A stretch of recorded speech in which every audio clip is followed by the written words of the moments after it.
Good evening, everyone. My name is Christina Mosier, and I'm the current president of the FM High School Home and School Association, as well as the organizer of tonight's event. On behalf of the Home and School Associations across the Fayetteville-Manlius School District, I'd like to warmly welcome you to our third annual Meet the Board of Education Candidate Forum. Thank you for taking time out of your busy schedules to join us this evening and engage with the 5 candidates running for 3 seats on the FM Board of Education. The vote will be on May 20th, and this event will also be recorded for those unable to join us in person. Tonight's forum is presented in partnership with the Syracuse chapter of the League of Women Voters. We are grateful for their support in helping to facilitate a fair and informative event. It is now my pleasure to introduce Dr. Jamie Traver, who will serve as our moderator this evening. Dr. Traver will review the guidelines and lead us through tonight's discussion. Dr. Traver, the floor is yours. Thank you. The mic is on, yes? We are going to follow the rules from the League of Women Voters, and those are pretty straightforward. Each candidate will have an opening statement of 2 minutes. We'll have a series of questions that were previously submitted online. Each of them will have up to a minute and a half to answer those questions, and then a 1-minute closing. They have already drawn lots to determine the order of the opening, and we'll begin from the right going to the left. The closing, we will start on the left and go to the right. There will not be any questions from the audience tonight, and we will continue our questions down the list of those that were received online until 8:25, giving them time to do their closing. So, without further ado, I'm going to ask Mr. Van Valkenburg to begin with a 2-minute opening. Thank you, and I wanted to thank the HSAs for sponsoring the event, and also to the League of Women Voters and those in attendance for being here tonight. My name's John Van Valkenburg. I was born and raised in Central New York, and I've lived in this district for 12 years.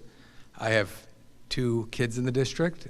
My daughter is in 9th grade, freshman at the high school, and I have a son who's in 7th grade at Wellwood. Both are very involved in athletics and other programs, music, and clubs within the school district. Professionally, I'm the executive director of Upstate Orthopedics Ambulatory Surgery Center in East Syracuse, New York, and that is a job that I've held for the last 14 years. I have a history of volunteering in our community. I was a volunteer firefighter at the DeWitt Fire District. I've also been coaching kids in our community in various athletic activities for the past 10, 12 years, including baseball, basketball, lacrosse, and 6 years coaching Pop Warner football. I've volunteered in various HSA events at Mott Road and at Wellwood throughout the years, and I'm an active member of the FM All Sports Booster Club. I have experience serving in boards at the local, state, and federal levels, locally with the FM Pop Warner and with the FM Youth Lacrosse Association. At the state level, I am a Board of Directors member and immediate past president of the New York State Association of Ambulatory Surgery Centers. And at the federal level, I am a Board of Directors member of the Ambulatory Surgery Center Association. Why I'm seeking election to the FM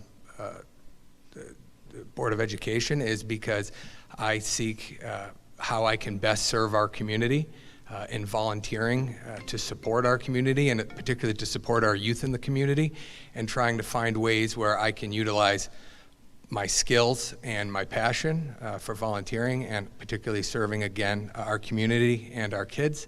And there we go. Thank you. Thank you. Ms. Massey. Thank you. Can you hear me?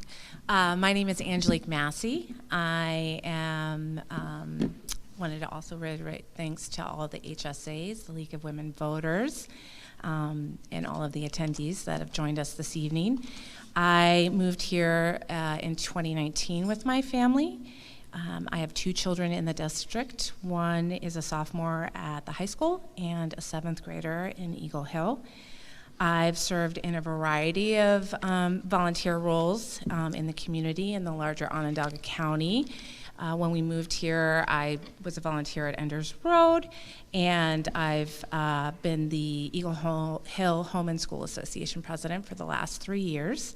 I've also been a volunteer for Girl Scouts and youth soccer here. I have spent quite a bit of my career in the education space as currently at undergraduate admissions at Syracuse University, and prior to that, teaching at Rutgers University in English literature and community colleges. One of the reasons that I'm running for the Board of Education is I think it's critically important because the next Board of Education committee will be choosing the superintendent, which I see as potentially a generational decision. And really excited to be here this evening and to answer everyone's questions. So thank you. Thank you. Mr. Goodwin. I'm Gavin Goodwin. Thank you, everyone, for coming. Thank you for the hosts of the evening. Thank you for moderating. And thanks the rest of you for coming. It's wonderful that so many people are interested in volunteering their time for our school district. And I've gotten to know my fellow candidates a bit, and there really isn't a bad choice. So I know that might not sound like the most politically appropriate thing to say, but if you throw a dart at the ballot, you'll at least be okay. So. To my knowledge, no one wants to ban books or deny rights of any of our students. But I did not grow up here. We've been in this area since 2021. I have 3 children in the district. Next year I'll have 1 in each. I have a daughter my daughter's in 8th grade now at Eagle Hill. She'll be moving to high school. I have a son at Eagle Hill, currently in 6th grade, and then I have a 3rd grader at Mott. And we settled when we relocated to this area for my wife's work. She's a professor at Syracuse University, and we had our choice of where to live anywhere within striking distance, and we very quickly, through conversation and through a little bit of research, focused in on this school district. And that's the reason why we live where we live, is for the school district. Those are the only homes that we looked at were in the good school district. And I did not grow up in a school district like this. When I was in 3rd grade, my school burned, and then we were back a week and a half later cleaning the desks. So it was not a very productive or functional area, and I know what we have here, and I know how important it is to preserve it. And with an outside perspective, I can help to fight any complacency or groupthink that might allow us to drift into complacency and not embracing the change that's necessary to keep the high level that we have. Thank you. Thank you. Ms. Fitzgerald. Good evening. Thank you, as everybody has said. Thank you very much for coming. The last time I ran, there wasn't a forum like this, so this is really wonderful. I am the only candidate here who is currently serving on the school board, and it's a real honor to be in that role, and it's a wonderful honor to even be considered to be reelected. For those of you who I don't know, my husband and I have lived in this district, hard to say, for over 20 years now.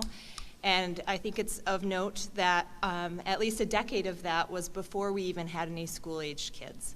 And it just reiterates kind of all the reasons why people come here. It's for the schools, but most importantly, because we understand the value that a strong public education can have on building a really strong community for everyone. Over the last 3 years serving on the board, I have learned a ton. It is a complex school system.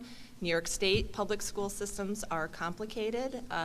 I absolutely have enjoyed so many aspects of getting to know the role of the board, my fellow board members, the amazing teachers, administrators, and staff that we work with. And those relationships are really why I really want to continue to serve on this board. We are a great district, but we are not without our faults. And we certainly have opportunities to continue to improve. We have a lot of challenges ahead of us, like all school districts do. And we really need a strong and dynamic team who's going to work collectively together to work on how we can tackle some of these big issues as we come forward. Professionally, my background is in human resource management, which is particularly important, I think, as we go through and look for our next superintendent. And I guess that's my cue, so thank you very much. Thank you. Ms. Pinsky. Thank you to the organizers and everyone in the audience. My name is Sarah Pinsky. I'm the mother of 2 students in the district. Charlotte is a sophomore at the high school, and Nathan is in 8th grade at Eagle Hill. We moved here in 2011 from Chicago. My husband Todd grew up in the district, went to Enders, Eagle Hill, and the high school. We lived in Atlanta and then Chicago, and then moved back here because we wanted to raise our kids in a great community. And since then, I've had the opportunity to get to know the district in so many ways. I've been an HSA president, a room parent, the varsity gymnastics team mom. I've been on the site-based team. I've been on wellness committee. And every opportunity has given me the chance to get to know parents and teachers and administrators and a little bit more about different aspects of the district. Professionally, I'm Vice President of Partnerships at Kaboom. It's a nonprofit, and our mission is to create great places to play for kids. And so my role is to work with school districts and park districts and corporations and foundations to create really transformational spaces for kids and teens. And so my entire career has been spent to make kids' lives healthier and happier. And that's so important to me, both outside of our community and inside our community. The job requires collaboration, the ability to bring stakeholders together, how to find compromise, and I think that will serve me well on the board. I ran for school board last year, and I lost by 11 votes. And that was really disappointing. But in a field of 8 really excellent candidates, that kind of finish told me that my ideas and my experience resonated with the voters. So I'm running again because I still care deeply about the schools, and I'm keenly aware of how important this next school board term is. We will be identifying a new superintendent, addressing a board with rising costs, and I think my skills will help us navigate those challenges. Thank you. We'll move on to the questions now. They'll each have 1.5 minutes to respond, and we're going to begin each question with a different person. We'll move that down. So I'm going to have Ms. Massey begin the responses to the first question, which is, what prompted your decision to run for the FM school board, and what differentiates you from the other school board candidates? I would say my candidacy, well, I've already sort of mentioned, one of the primary reasons was because this board will be choosing the next superintendent, and I see that individual as a visionary leader for our students, our teachers and staff, and I think that ultimately the work that I've done in the schools and collaborating with lots of folks, I wanted to be a part of that process. I think that I'm also really focused on supporting the mental health of our community, and that includes creating connections for students, teachers, staff, parents, and caregivers.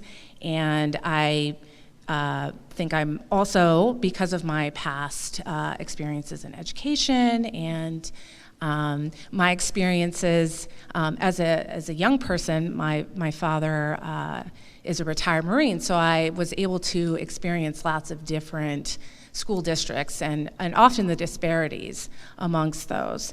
And so I want to be an advocate based on my own experiences for our teachers and staff, and to provide thoughtful oversight of the management of the budget, and partnering and listening, which I think I'm very effective as a leader. Thank you. Mr. Goodwin. Thank you. I am running, I think, probably for like the same reason as a lot of our candidates. I care about my kids, I care about this community, and I care about your kids. And I care about, not even if you don't have kids, the school is a vital part of this community. It sets the tone for so many things that we do. From everything from decorating transformer boxes, and you know that you're in Hornets town, you know that there's Hornet pride when you just come through this town, and I love that. My educational background is in organizational leadership, and I've studied leadership enough to know that when things are good, that can be a real, if they're too good for too long, they can get complacent, and that can lead to some real downfall. And we're not there yet, and I want to keep us from getting there. I care about my kids, I care about my neighborhood, I care about my community. And I want to be able to have a say. This next superintendent is a very vital role, and it needs to be done carefully, and we can't settle for, if we don't have the right candidates, we need to figure out something else to do. I know the board's very careful and considerate of that currently, but I have a skill set that I feel would be very valuable in that as well. Also with negotiating with teacher salaries and other things, I hear, talking to teachers, I've heard so much job satisfaction, and I want to help improve that for them. Thank you. Thank you. Ms. Fitzgerald. I guess to answer this question, I was thinking about the other night we had the conclusion of the big read. And I think what struck me, if you were at that event, was about having work that matters to you and how you can see that you're having an impact. And I certainly have witnessed through any interaction I've had with any teacher and staff member, administrator in this district, that they are consistently trying to do their best for every single student that walks through the doors, because it matters. Every kid matters here. And so when people say, it's a big time commitment to be on the board, and I have 4 children of my own, and why would you want to do this? This work really does matter to me, and this district matters, not specifically just for my children, because I know that is just one perspective. It matters that we continue to build strong relationships here, that we do select the best candidate as we move forward to take us to the next level as a district, and that we continue to have a very inclusive and collaborative environment so that every kid who walks through these doors knows that they belong and that they can see a path to success in defining that however they choose to do that. So thank you. Thank you. Ms. Pinsky. I care deeply about public education. I care about kids, and I care about this district. And these are unprecedented times in education right now. There are changes to the Department of Education. There are executive orders. There's a lawsuit that could impact 504 plans. There are teachers leaving the profession at an alarming rate. And then locally, superintendent, as Dr. Tice retires, retaining and attracting our teachers and our staff members and substitutes. We have a budget to address. The New York's cell phone ban. There are really big things that this board is going to tackle. And I think I am uniquely suited with my background in communications and contracts and fundraising and budgets to be a positive contributor. I don't have all the answers. As Sarah said, it's incredibly complex, the work that we're all volunteering to do. But I think I've got a voice and a perspective that will benefit our board. When we talk about the opportunities, I'm also really excited about what we're doing right in the district, and I want to celebrate that one. I want to be a part of lifting up the work that the board and the administration has been doing and enable that to continue to go forward. Thank you. Mr. Van Valkenburg, we'll have you conclude on this first question. Thank you. So first off, what prompted my decision to run for the board? Well, I've been encouraged for the past several years by other members of our community to run for the board, and friends and family that felt that I personally have a lot of skills that I can offer. And really, most recently, what I finally made the decision to do it is, knowing that this year this board is going to have, and we've mentioned, a lot of people have mentioned it so far, but the very important task of hiring a new superintendent. The superintendent sets a lot of the strategy and a lot of the the attitude and the cadence for the district, and is the primary leader of the district, and that's a very important role that it's really up to the board members to choose. So that's what pushed me into it. As far as what differentiates me, I think, again, I mentioned in my introduction that I do have a lot of experience serving on boards, and serving on boards, it's very specialized work. When you're serving on a board, you're working together as a team of like-minded individuals that care very much about what they're serving and about their constituents. They're bringing in skills from other outside to work together, and again, my experience and skill in serving on boards, I think, would serve the community well. Thank you. Our second question, and please feel free to be as specific as you'd like. In your view, what are the most pressing societal challenges affecting our schools today, and what role should the FM School Board play in addressing them? And we'll be starting with Mr. Goodwin. Society, I think some of the most pressing societal changes are the refusal to accept others, and to just understand that people have a different perspective, and that's okay. We can disagree without being disagreeable. We can get along. There are decent people who you may not agree with politically.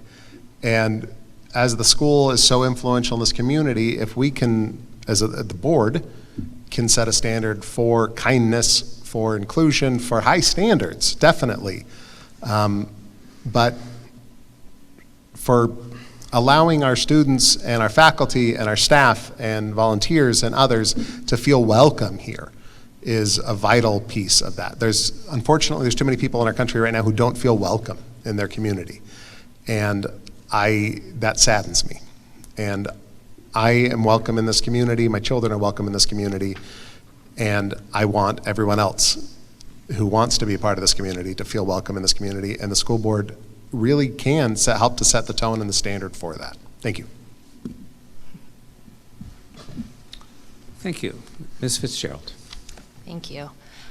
Similarly to what Gavin mentioned, I think the divisiveness in our society is definitely something that has an impact on school systems, and the relationships that our kids have at home and in their community and what they come in the door with. And in public education, we welcome everyone. That's sort of the mission of public education. And it's so important that we do everything that we can to make sure that every child that comes through the doors knows that they belong here, they're welcome here, and we're going to do whatever we can to make sure that they can feel successful. Whether they're only here for a couple of years or they spend their entire academic career at FM, we want to make sure that they feel connected to and that they can have the best experiences possible. And I think as a board, we have to model that. So, you know, we do represent different views, and I think that's a really good thing, having diverse views and vantage points and coming with different perspectives. But we all have to be working towards the same goal and being able to be collaborative towards that and keeping our students at the forefront of every decision that we make. So, thank you. Thank you. Ms. Pinsky. Such a hard question to answer in 90 seconds. And Gavin and Sarah, you did such a beautiful job, and I agree with what you both said and the perspectives. Rather than go down that same line of thought, which I totally agree with, I will also lift up the connection to mental health. Because I do think we talk about mental health a lot from a school perspective, but more broadly, I think connected a little bit to the divisiveness is the challenge that we're all facing, with stress and anxiety and the people that we interact with who are. And so, you know, as a board, I think we've done an excellent job at the administrative level and at the board of prioritizing mental health at the student level. And I'm very happy to see that there are steps toward really prioritizing at the teacher level and the staff level. Because that is what is within our purview, right? We can look across our district and find those ways that we can invest and support the mental health of our students and our staff and our teachers, who are the heart of everything we do in the district. So I thank the person who submitted the question and will be giving a lot more thought to this. Thank you. Mr. Van Valkenburg. Thank you. As far as most pressing societal challenges, you know, I really think I agree with all my fellow candidates here, and I think they've touched on really some of the high points. But just to kind of rehash some of those, obviously, you know, mental health I think is a big one, bullying, and other types of just acts of incivility of citizens towards each other, and also our youth, I think, and I think they've learned a lot of that from, unfortunately, the modeling that society has provided, particularly recently, and also inclusion. And again, it's all kind of part of that same theme, or actually exclusion, I guess, would be the challenge. Inclusion being the solution. As far as what the school board can do, I think the board, there's a couple things. Obviously, I think they can provide some protection from some of these challenges if they are managed correctly. And again, this is that's a difficult task, and I think there's a lot of different ways to do it, but it can be considered through policy of the school and just the direction of the administration of the school. But another big one is that I think the district is providing opportunities. The district at the school can provide opportunities to our students to be included, and that includes academic programming, that includes extracurricular activities, clubs, athletics, whatever. These are all great opportunities to help teach our kids to work together and to live together and be great members of society. Thank you. And finally, Ms. Massey. Also reiterate what my fellow candidates have talked about,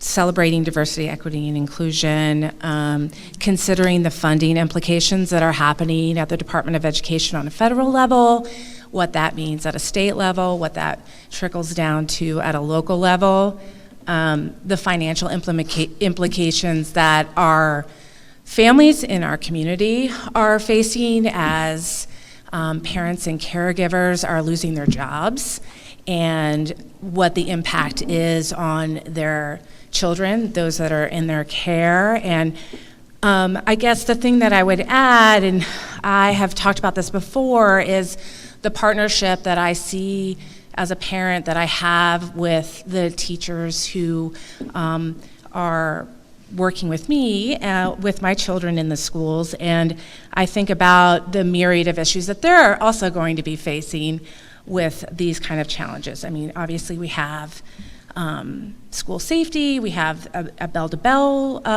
potential plan that's coming in, the implications of smartphones and social media and things that our children, even if they don't have a smartphone, are thinking about. So there's so much going on, and I guess what I see as my role is to listen, to partner and collaborate, to understand what the concerns are for those in the schools, and how can I help them in my role as a board member to support them, either through policy or whatever it is. Thank you. For the third question, we'll begin with Ms. Fitzgerald.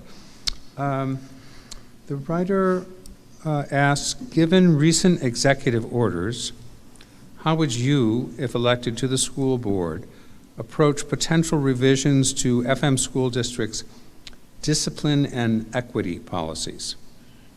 I don't know if that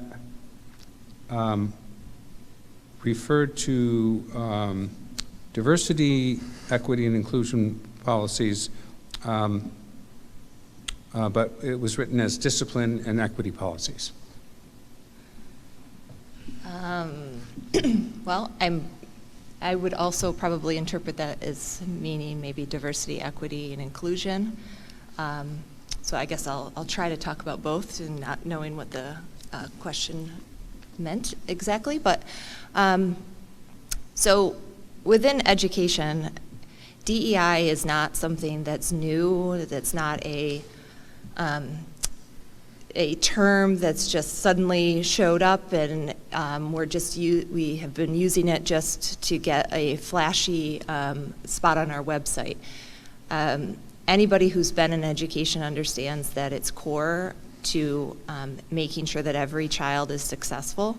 We have to be able to meet them where they are and make sure that everyone has access to the educational supports and systems that work best for them, whether it's a student on an IEP plan, whether it's someone who needs extra support with meal funding. It could be any of those aspects. So I absolutely would not ever want any of our programs that are doing such great things and steps in the right direction to ever go away. They are essential for education. Thank you. Ms. Pinsky. Yep. As written, given recent executive orders, how would you, if elected to the school board, approach potential revisions to FM school districts' discipline and equity policies?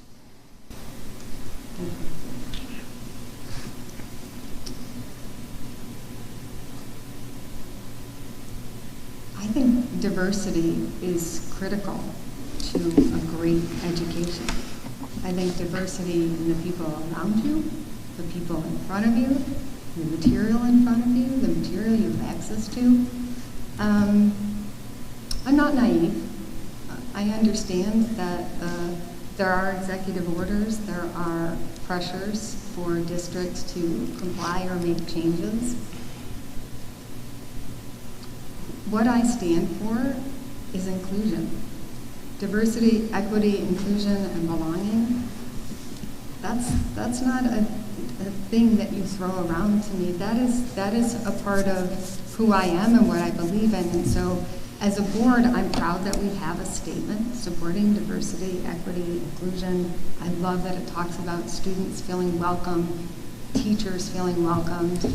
And so my answer would be, I don't have a recommendation of how I would change it. I would stand up for it and fight for it because I truly believe it matters. It matters to the students, it matters to our diverse community, it matters to our staff and our administrators. Thank you. Mr. Van Valkenburg. Thank you. Yeah, I think really I agree with Sarah and Sarah on this. I think the term, as far as DEI or diversity, equity, inclusion, it might be relatively new to the mainstream, but it's, certainly the concept isn't. I mean, this is something that's been around for a long time and been, again, critical. I think people in education and people that have worked with kids know the importance of diversity and equity and inclusion in everything, school especially, and also society. I mean, as far as revisions to the policies, I mean, that's a tough one. Obviously, the questioner mentions executive orders. I think, looking at from a board standpoint, I think it's going to be important for the board to rely on guidance coming from New York State, the New York State Department of Education, which I think is going to be really essential in helping our school districts maybe, push back against some of that misguided policy, directives that are being pushed upon our schools and our communities, and also legal guidance from district council, and to make sure that, again, we are trying to comply by the letter, but still protecting our policies and especially the spirit of our policies and that in our community. Thank you, Ms. Massey. I'm trying to understand the discipline aspect. I don't know if that is implementation, but in terms of diversity, equity, and inclusion, I think one of the wonderful things that we have here in FM is that when there was a call, there was a subcommittee that was created of 40 people in our community to come together to think about policy, to survey those in our community about what it means, what does it look like. And so I think that, we are actively having conversations, we're listening, we're working with each other to ensure that diversity, equity, and inclusion is solidified here in FM. I think that the other big thing I think about that if I were to add any additional commentary is, making connections for students, for families, for folks in our community that don't feel like they're included. That's one of the reasons I'm running, is that I want to help them find the passion and couple it with purpose and find the people that are on the same page or on the same path, or there are so many clearly delineated paths that we already have established here. I think the only thing I would add is the mental health that can be impacted by not having connections, and that could be a byproduct of a lack of diversity or equity inclusion is really important, and that is something I would absolutely focus on. So. Thank you. Mr. Goodwin. Excuse me. I told you they were all pretty good. Policy is a paragraph on a paper until it's become cultural. That's just the reality of it. There's companies that have policies and ignore them constantly, and there's organizations that do that. But we haven't. Our district has not. They live the DEI policies, and if we need to change the wording to ensure that we can still maintain the vital funding that, regardless of how silly that might seem, then I'm all for that. We creatively reword it, but DEI, I think we can just call decency, and that's a cultural thing, and that needs to stay, and that is a part of who we are as a community. I will take the opportunity, though, and go out and make the bold stance that my fellow candidates have not on the discipline factor and say I am very much against corporal punishment. Thanks for clarifying.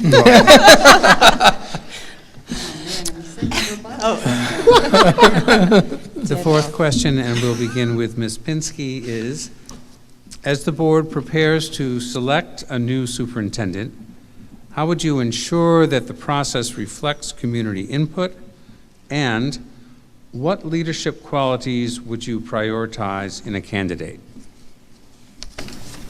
Well, the process is already underway. So the next board members, the next board term, will actually come in after the search has started and applications will have been received. So There is a survey, and I believe it is, Friday is the last day to take it, but the community has been invited to provide feedback, and that's been an important part of the process so far. And I encourage anyone who hasn't taken it to please complete it and provide your feedback. As far as what I would prioritize, you know, I would prioritize identifying the superintendent who has a clear vision for our district, who can clearly communicate what they see and how they would define success. I want to find someone who has respect for our educators and will listen to them, actively listen to them and hear what they're saying.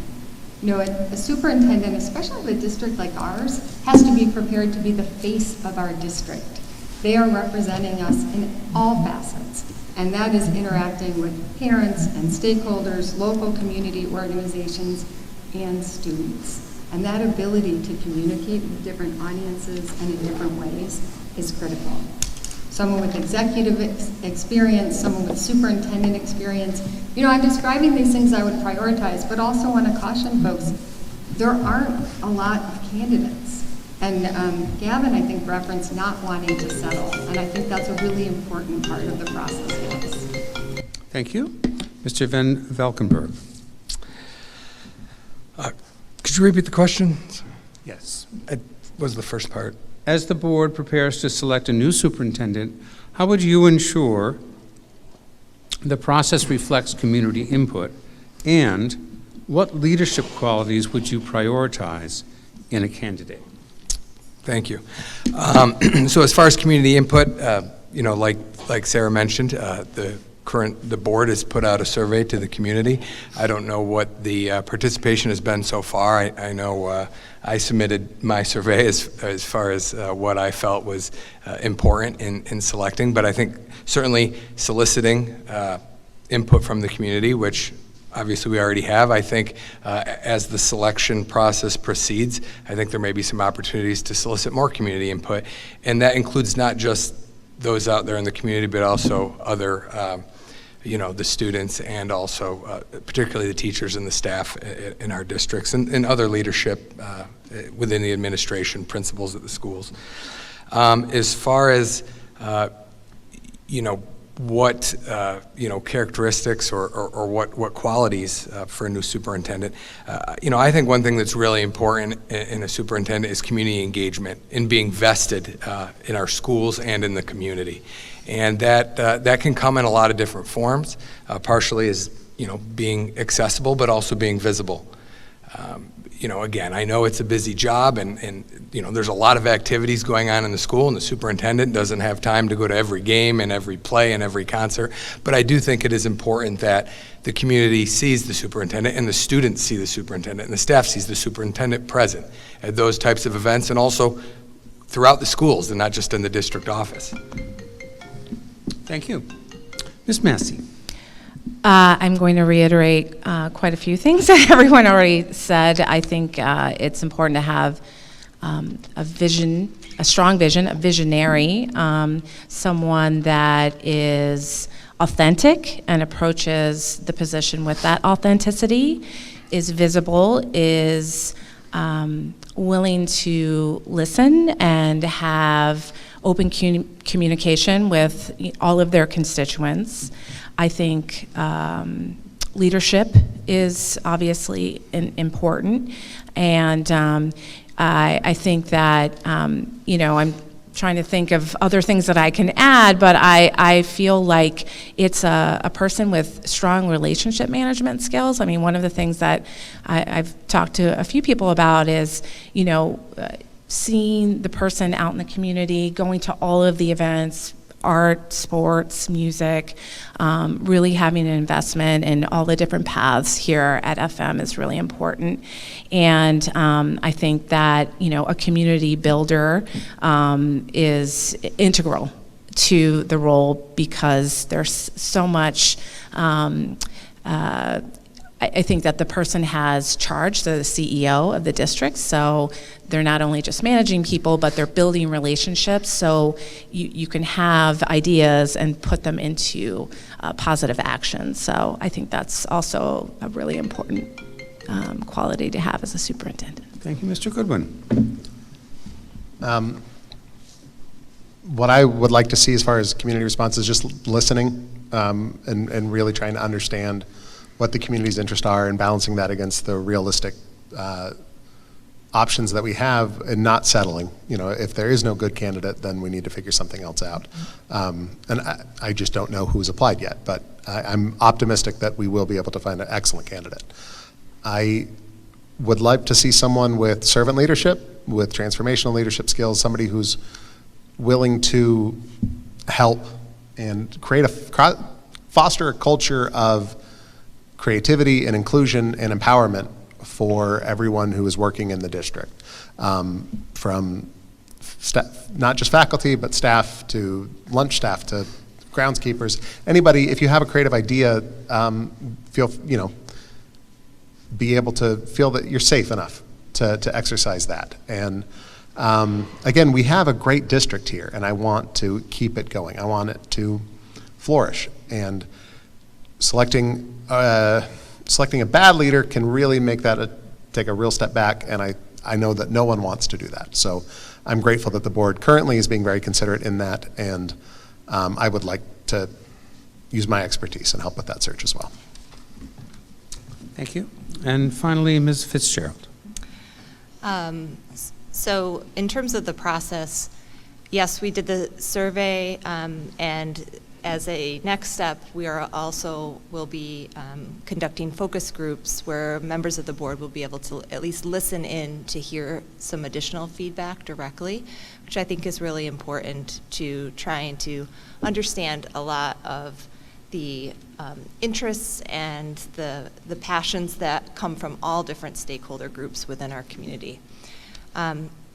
In terms of, me, myself, what I think are some really important attributes for the next superintendent. The role is really complicated. You have to run a very large district, a large budget, at the same time that you have to be able to be someone outward-facing, working with the community, and inward-facing, working with students and teachers and faculty and staff. And not to mention a board of 9 people who all might have different perspectives about how you're doing.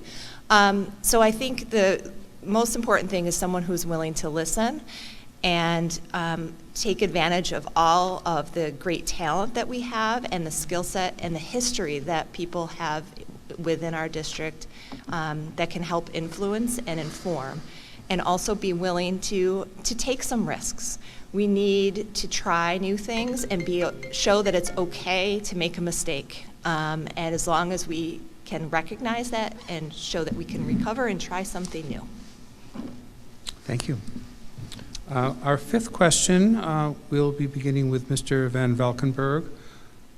Outside of the search for a new superintendent, what is the biggest challenge you currently see facing the FM school district? And what solution would you propose to fix it?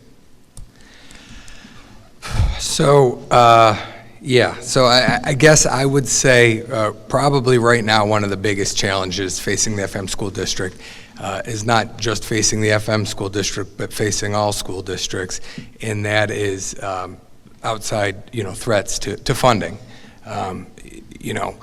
Luckily the FM school district, does have a lot of their funding internally from the tax base, but, definitely relies heavily upon funding from the state, and a lot of that funding also comes from the federal government, and there's been challenges. A lot of districts recently have had problems, and they've had to make cuts.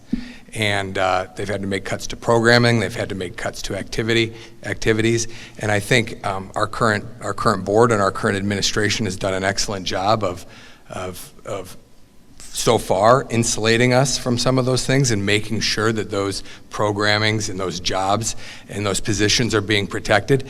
That being said, just because we've been able to do it, so, the threats continue to grow, and every year it's going to be a challenge. I think that, again, the administration has done a great job of putting together a budget proposal for this year that's going to be on the ballot in a couple of weeks when we all are, and hopefully our community will support that. I certainly hope they do. But again, every year it's going to be tougher and tougher and tougher to make sure that the opportunities and the jobs and that everything's protected. And I think that's the biggest challenge. Thank you. Ms. Massey. I think one of the things that sort of jumps to mind, and I've seen this in volunteering in the schools and having conversations, and I remember a year or two ago attending a Board of Education meeting and hearing Jeff Gordon at the time talk about teacher hiring and retention, and so I think that for me is one of the things that kind of jumps up is, what are we doing as a school district to identify talent, maintain our exceptional talent, ensuring that pay and benefits are commensurate with other school districts, and thinking about, even what we've heard in the past year here, the level of retirements that are happening. We're bringing in new administrators, we're bringing in new talent, and thinking through what, in my experience, having reimagined a creative services department at the College Board is, understanding the roles and responsibilities, giving them the opportunity for professional development, having a mentor, thinking through how we're going to come together as a board, as a community, to sort of, not only maintain the quality, but ensure that the folks that are teaching our kids every day also feel aspirational and inspired and are supported in the things that that they want to pursue in their own career. Thank you. Mr. Goodwin. Thank you. I very much want to echo what was said, and thank you for making me not have to spend my time on that, because I think those are very important issues, and creative solutions to finding those problems. Retention is a big issue, so creative solutions for teacher satisfaction. It can't just be pay, but there are ways to figure out ways to create more value with what we have. Something that really kind of breaks my heart, and I think is a very serious issue, and I know everyone shares this issue, is how hard it is for parents with neurodivergent children to be able to get the resources that they need.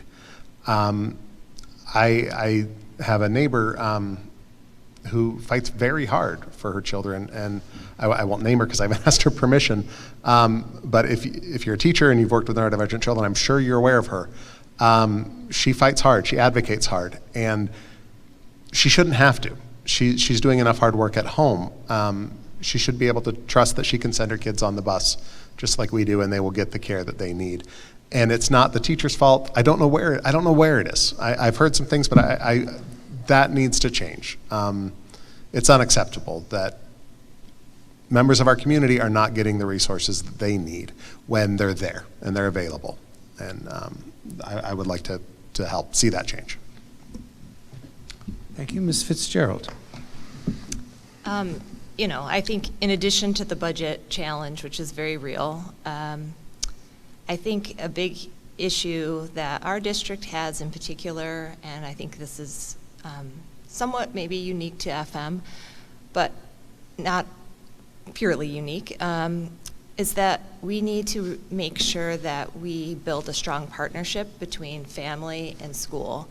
And I think we get into a mode where we expect our teachers and our staff to do everything for every child.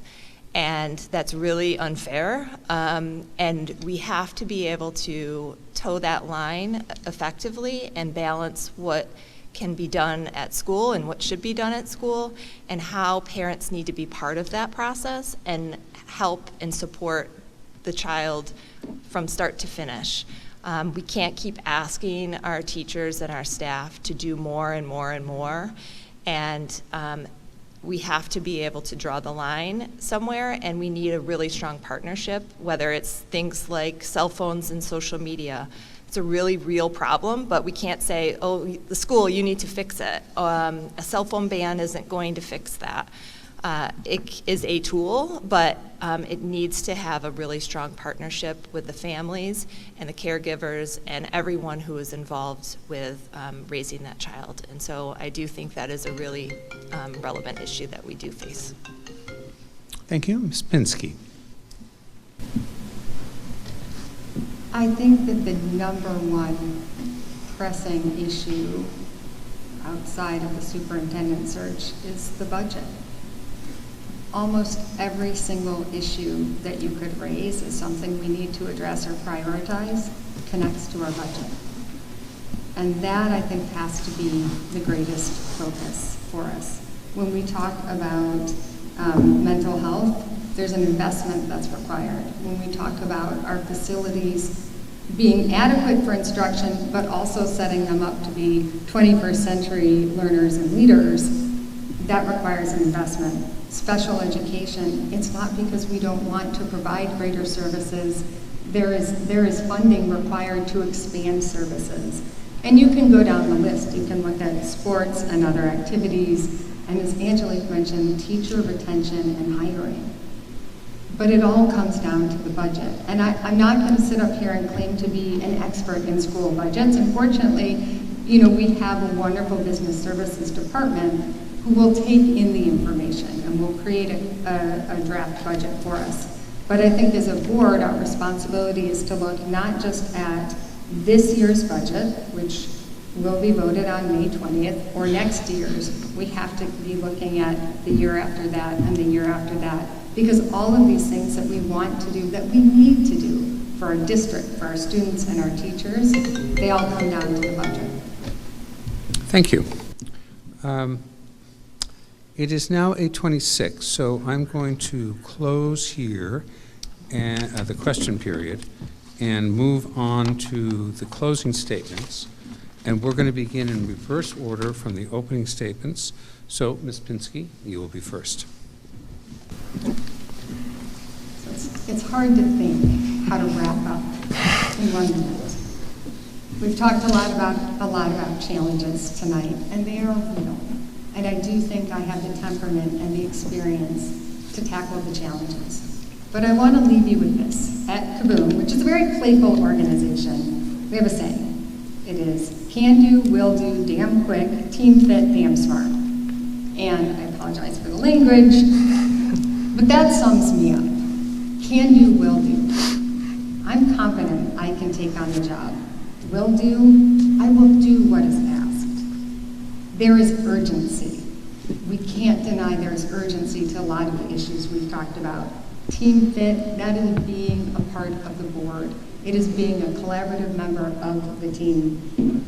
And smart, this role requires someone who can take in a lot of information, process it, and help make great decisions. So that is how I would sum up my candidacy and my request for your support in your vote. Thank you.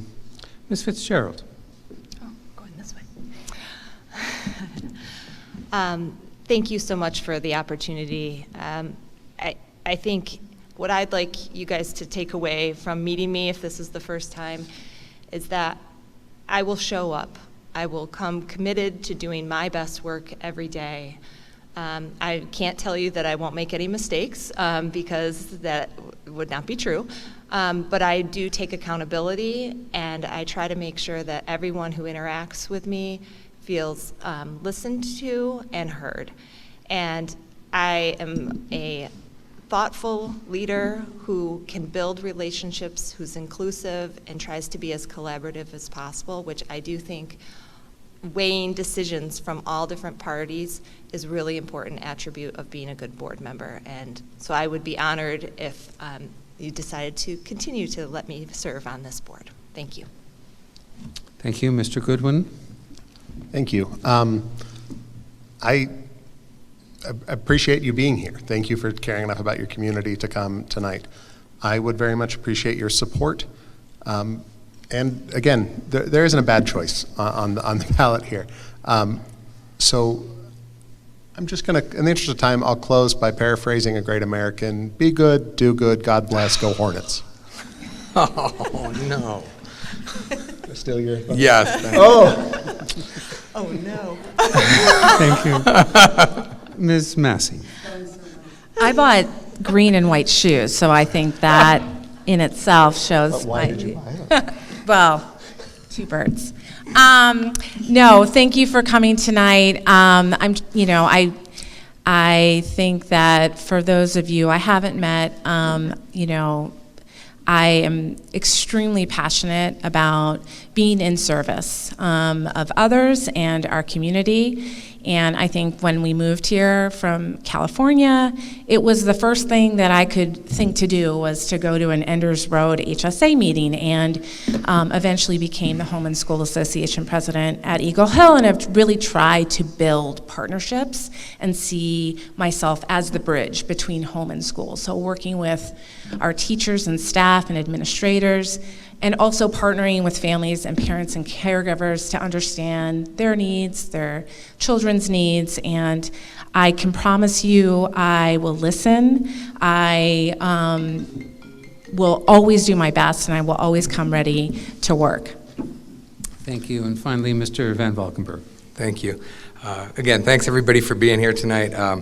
I just wanted to ask, you the voters, to give me the opportunity to be part of the team, and the team being, the FM Board of Education and the current members, and the new candidates that will be elected to the board to help guide the district through some of the challenges that we've discussed tonight, but also many of the other challenges that we're going to be facing, and the difficult decisions that need to be made by working together as board members collaboratively, utilizing the information that is available to us and the information that we can get, through experts, financial information, and regulatory guidance, and especially feedback from all of our stakeholders, including students, teachers, staff, and the general public.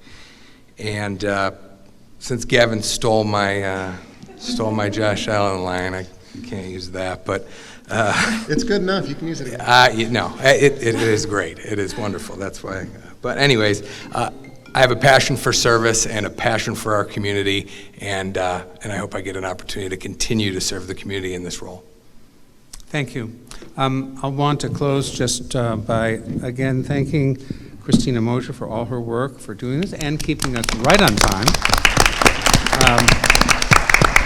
The sponsors, the FM's Home and School Associations, and the League of Women Voters. Time's up. But as well as looking this way, I want to look this way, and just to make the recollection that my French teacher from a neighboring public school district, while he was trying to teach us Stendhal, made a point of teaching us something called the esprit de cloche, in French, the term for the spirit of the clock tower, the village spirit.